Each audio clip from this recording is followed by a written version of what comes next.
What's up, desktopers? Xavier Rules here for Desktop Bodybuilding, and we are here to discuss Chris Bumstead revealing officially his new coach, Hany Rambod. Initially, I thought it might have just been a mentoring type role thing from what I heard put out from Ian Valier when Nick Trigili really sort of revealed and exposed that Chris Bumstead and Hany Rambod might be working together. But did he have his timeline correct and all that sort of stuff? Was Hany actually coaching him when he put that first video out?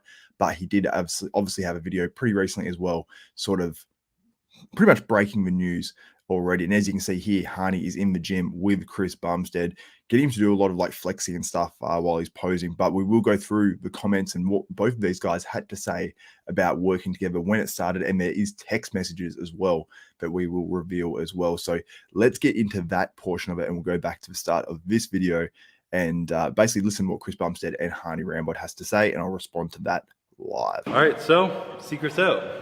Honestly, you can't even call it a secret. It's not a secret. It's not a secret. No. It didn't even try and keep it a secret, but Not at all. sometimes people forget. Like, you make decisions and you just like feel it out. You live your life, and then the world's talking about it. Like, why are you hiding this? And it's just like, I'm just living my life, you know. But yeah, so as you guys know, video before this. I'm a little bit surprised that they weren't keeping it a secret, considering like this was exposed by Nick Trigili months ago, but maybe they did only just start working together recently. We'll find out a bit more. This, I guess, would be, sadly, me and Ian are no longer working together, but the exciting news is me and Hany are working together now. The pro creator, the 20-time Olympia champion coach, 20? 20. 20? Soon to be a few more. So that's incredible that Hany has 20 Olympia titles. It's absolutely incredible. And a lot of people saying Nick Trigili should get an apology, he should get his credit, all that sort of stuff. So absolutely, he killed it in this regard. But we will get to text messages as well that was exchanged between Chris Bumstead and Hany Rambod when the Nick Trigili video actually went up as well. So shout out to all these guys in the comments as well. Everyone's getting around it. So people saying, so Nick Trigili, so Trigili was right. That was from one above all. Whole bunch of comments here as well. I won't put them up on the screen before I read them all, and I'll get to your unless Trigili is a wizard with a crystal ball, is what Ryan says on there. And I will get back to this reaction here. But 20 Olympia titles. This is actually an interesting fact as well. Chad Nichols, I believe, also has, I don't know if this was prior to last year's Olympia, so maybe he has 21 now, but he had 20 Olympia wins between Ronnie Coleman, Big Ramy, I believe his wife, he coached him, Miss Olympia wins as well. And Hany Rambod's had Olympia champions over all not all divisions, but he's had Jeremy Bundia in the men's physique winning 4 or 5. Nicole Wilkins winning multiple titles in the figure. Obviously, Phil Heath with 7 Mr. Olympia titles. Jay Cutler with 1 Olympia title. He's really coached a range of athletes, and it's going to be interesting to see who finishes their career with more Olympia wins. Let me know in the comments. Do you think it'll be Chad Nichols or Hany Rambod? And Chad Nichols is on 20 or 21, and Hany Rambod is on 20 Olympia wins. But obviously now he's got Chris Bumstead. Depending on how long Chris Bumstead goes for, and if they continue to work together, it will be very interesting to see what happens there. More, hopefully. We'll manage a few more. Yeah. But yeah, we've been working together for a few weeks. We started talking in August, officially, and I kind of shocked him a little bit. He didn't know I was like talking briefly, like maybe we could like help me a little bit, like this and that. And then I called him. I was like, so how do you feel about coaching me? He's like, fucking coach, like everything. I'm like, yeah. He's like, fuck, man. It's last minute. It was definitely from left field. A lot of people think this thing's been going on for a long time. It actually hasn't. A lot of it had to do with the fact that when we started talking originally, I think it was the Arnold. We were just talking. First time we met. The first time we were just, conversing. But later on, it was more about just, hey, what are your different techniques regarding, mental mindset and some of those other things. And eventually, there were some videos that were made regarding us working together when we weren't working together. And the only thing that came about that was the conversation of eventually then working together. Yeah. It actually started the conversation. It wasn't. I believe Ian actually on that Bro Chat or Bodybuilding and Bollocks or whatever it was on Fuad Abiad's channel, the live one they did, where that part was actually taken out of it. And I thought that I spoke to Ian and I thought that was actually going to be included in the episode. Maybe he spoke to Chris Bumstead and then he's like, oh, look, I don't know if Hany wants anything out there now. Or maybe they're like, look, we haven't really started working together. I don't want that to go around in a rumor mill if it's not true. And then they didn't decide to actually put it in because that was pre-recorded and then it was put out live. So they had a live audience that was actually messaging Nick Trigili at Bodybuilding and BS, giving him information about it. But there were a bunch of people that were actually there as well that disputed and said it wasn't said like that. It was more just about mindset in the last few weeks to do with prep, and maybe he'd just take over then. And that was sort of the conversations at the time, which I sort of believe that. And obviously people want to get a big, what would you say, like everyone wants their news to sort of be featured. They want to bring the news to someone and they make a video about it that gets 50,000 or 100,000 views. So I understand that. And I think maybe some people sensationalize what Ian said potentially, but Ian just shoots off the hip and he says exactly the way it is a lot of the time. So I don't think that, maybe he said it and then goes, oh, maybe that wasn't the right thing, but sort of on the fence. And they just decided not to include it in the podcast. But Nick Trigili definitely was right at the end of the day, regardless of if they were working together at the time or they started working together. He did definitely call it 100%. Credit where it's true. What was actually happening, which is really funny. I have the text. My text message. Hey, it's Hany. Hey, it's Chris. Is my number. So you can see here, this is next one. Definitely the messages between these guys. You see that's Hany, that's Chris, and this is their conversations prior. What the fuck is this video, man? You text me like question mark, what's this video? Okay, so let's look at this now. So I'll blow this up a little bit bigger. Hopefully I can get this. Oh, that's me. And we'll try to make this screen bigger if I can. That's not working. There we go. All right, so you can read it a little bit better. So basically, Hany sends Chris a whole bunch of question marks, says, everyone just hit me up about this. Ian and Fuad must be effing with everyone on Fuad's podcast to say these things. And Chris responds, I was just texting you, ... Then Hany shares the YouTube video to Chris, and then Chris basically laughs back at it. You can see that is on June 19th at 6 p.m. So unless this has been video shopped or something like that, it seems like that this is the truth. Like I don't know, unless, he wrote this and they were working together, but that seems unlikely. So I think that in many ways that, let's look what Ryan's saying here as well. He said they showed text, they didn't show their phone convos. Well, they video record it, so I think it's a little bit more believable. I don't know if you can really doctor that or not. Someone says Hany is tactical. Dane says that in the comments.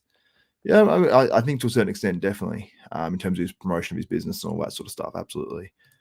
Whether that's a bad thing or not, I don't know. I've got myself in the body. Like people think we're coaching, and I'm like, fuck, like let me call you in a second. And I called them, and I was like, well, like I've been like, we've talked about you helping me with my shit, and somehow it got out there, whatever, and then it blew up, and I was like, so what do you think?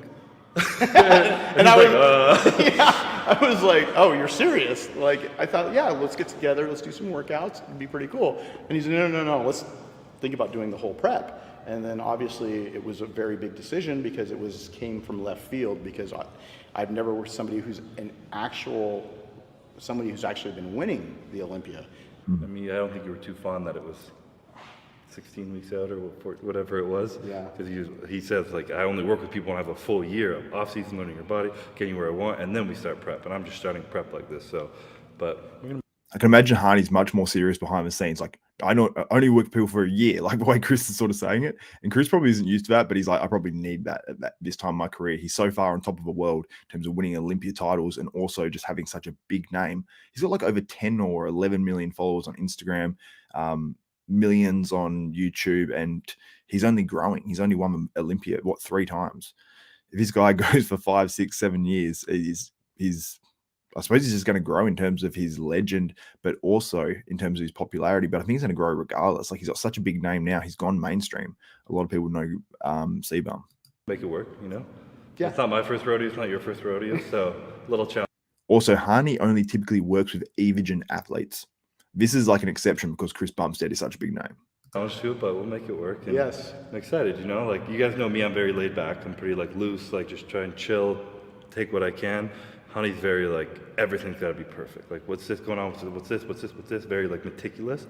And I think the combination of those two things, of him like filling the gaps where I might like overlook, because I'm just like doing my shit, and he's like on it for me. Obviously, we've spoken. We're not changing the wheel. No, no. Like, I mean, obviously he's won. It's been a thing, but there's a lot of young and hungry guys coming after you. You want to really try to make some improvements, and like you said, So we're not changing the wheel, but obviously Hany's a guy that's like a real 1% guy. He will make you do all the little 1% things that maybe Chris doesn't do.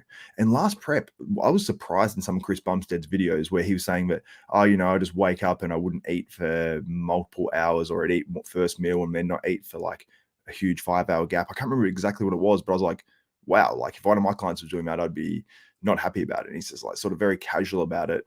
And he didn't bring his best look last year, I don't think. I thought it was the year prior. It was maybe pretty close in terms of physiques. But I think that Hany, if he told Hany he was doing that, Hany would be like, no, you're eating your meals more evenly spaced out and all that sort of stuff. But Chris was doing it because it's more of a, I suppose, maybe not an ease thing, but in terms of, not getting hungry at night sort of thing. So I think Hany will be right onto that though. Ideally, I'd like to be able to start working together in January or February, but the stars aligned right now, and this is what we want to do. So there it is from Hany Rambod and Chris Bumstead. Guys, let me know what you think in the comments. I do have a poll up right now. I will open up the video. It might play back at me for a second here, potentially. There we go.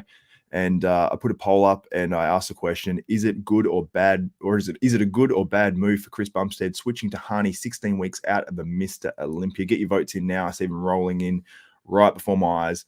93% of you are saying it's a good move, switching coach right at the very start of prep. Even though Hany Rambod likes to work with clients a bit longer than that, I agree with you guys as well. It is a good move making this move to Hany Rambod, specifically because Hany Rambod is a proven guy. Also, Ian Valliere is competing at the Olympia once again in one of the most stacked Open Olympias of all time, if not the most stacked.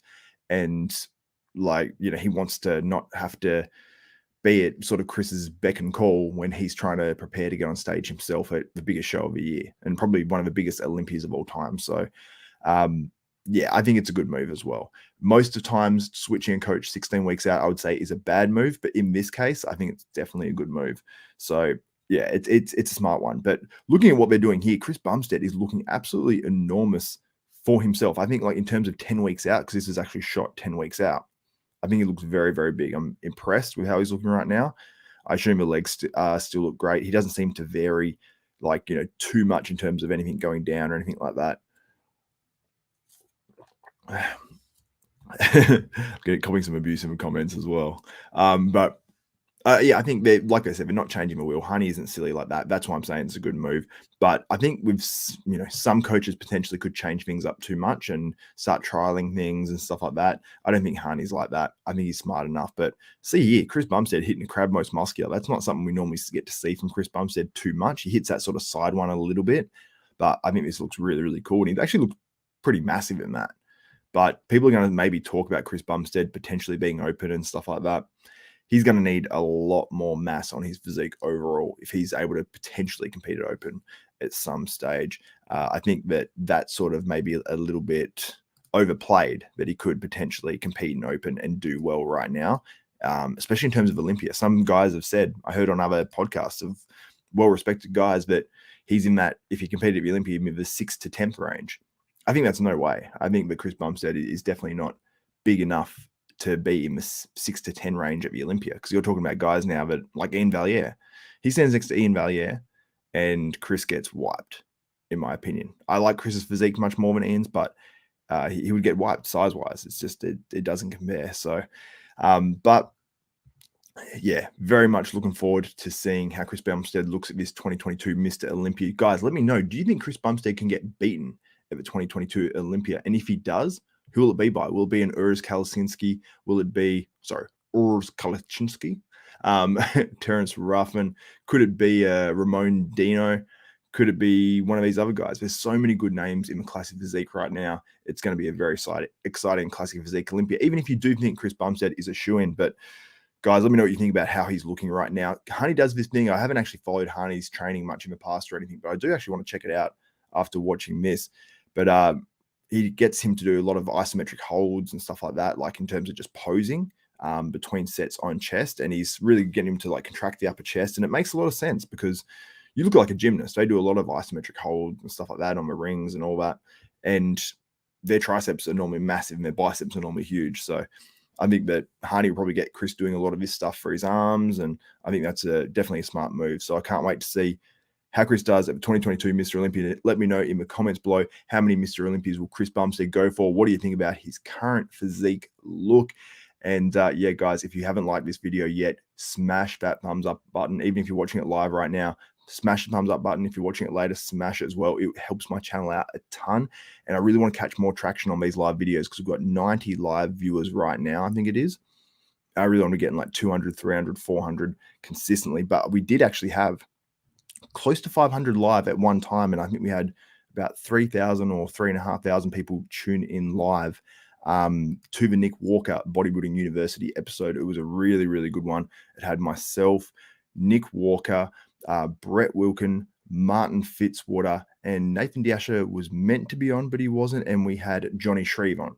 So that was a killer episode. Loved having those guys on, and goes for about an hour and a half, I think it is. But we get to talk to Nick Walker, pretty open and pretty candid. And I really put him under the pump as well. So make sure you guys check out that one. And thank you guys so much for commenting, for liking, for sharing. I've seen some of you guys have shared it out on Instagram and social media. If you guys can continue to do that, it would be much appreciated and would really help me out. And let me know what you think about my new background as well. Yeah, definitely a proper neon sign there. No, just kidding. Obviously done with a green screen. But let me know what you think about it. If you not like the new look and you like how Bodybuilding University, that new podcast, is going. Anyway, guys, that's it for this video. For myself, Xavier Wills, and Desktop Bodybuilding, we are out.